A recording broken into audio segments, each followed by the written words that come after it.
ज्ञान, काव्य आणि मातृत्वाची सगळी ऊब ज्या शब्दामधून उतरते त्या शब्दांच्या जननी म्हणजे आपल्या बहिणाबाई चौधरी. आज त्यांच्या पुण्यतिथीनिमित्त आपण एका अशा थोर कवयित्रीला या प्रसंगी अभिवादन करतोय.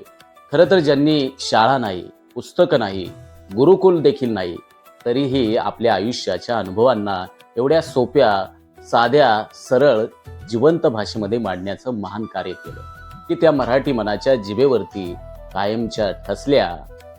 बहिणाबाईंचं काव्य म्हणजे गावाकडची मातीतील सुवास, कुणब्याच्या घरातील ऊब आणि संसारातील झीज, दुःख आणि सुखाचं पाणी आणि सर्वात महत्वाचं म्हणजे स्त्री मनाचा खोल अगाध सागर.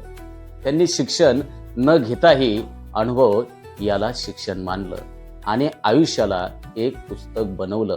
त्यांचे शब्द साधे पण विचार अगदी गहिरा होता.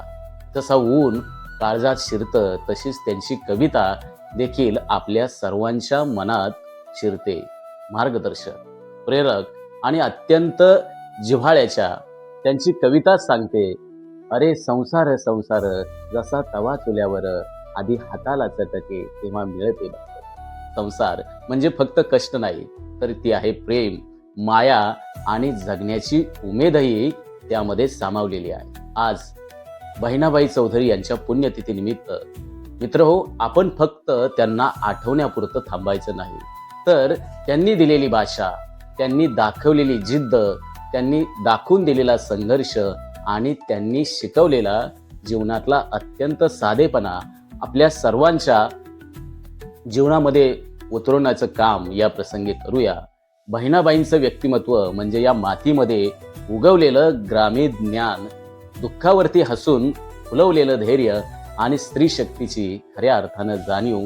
त्यांच्या प्रत्येक कवितेमध्ये आपण घर पाहतो, लोक पाहतो आणि परिस्थिती देखील पाहण्याचं काम करतो आणि स्वतःला देखील पाहतो. आज बहिणाबाई चौधरी यांची पुण्यतिथी निमित्त एकच भावना आणि आम्ही त्यांचे ऋणी आहोत. बहिणाबाई, तुमच्या शब्दांचा प्रकाश आमच्या पाऊल वाटांवरती सदैव उजेड करून राहील.